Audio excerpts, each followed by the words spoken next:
Сәлем достар, менің каналыма қош келдіңіздер. Бүгін осындай керемет болып шығатын, дәмі аузыңыздан кетпейтін тартылған етпен пешке котлет дайындаймыз. Тартылған етіміздің үстіне пиязымызды саламыз. Ет тартқыштан тартсаңыздар да болады, блендерге езіп алсаңыздар да болады. Енді осының үстіне шикі картопымызды теркадан өткіземіз. Алдын ала дайындап қоймаңыздар, себебі қарайып кетеді. Барлығын осылай салып аламыз. Егер тартылған етіңіз аз болып, сіз көп жасау керек болсаңыз, кішкене нан қосып жіберсеңіз болады.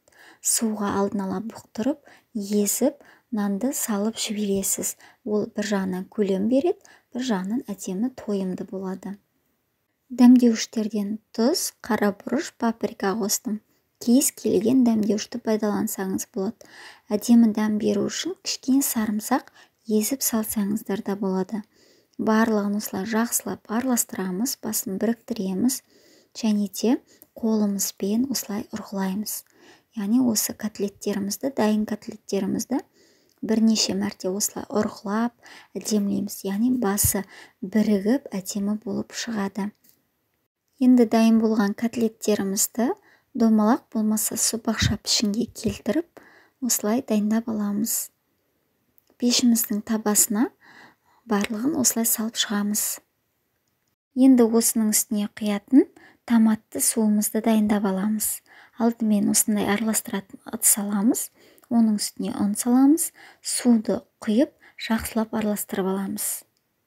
Яғни біздің ұндарымыз түйіршік болып қалып қоймау керек, барлығы араласу керек. Үстіне томат салып, тағы да жақсылап араластырамыз. Бізде дайын болды.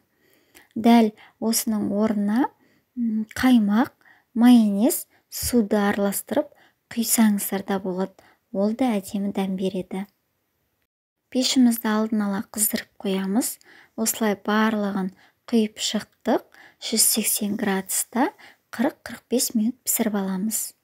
Пештеріңізге де байланысты. Мінекей дайын болды. Өте әдемі, дәмді болып шығады. Тіпті иісінің өзі бөлмені алып кетеді. Мінекей осындай болып шығады. Міндетті түрде жасап көріңіздер.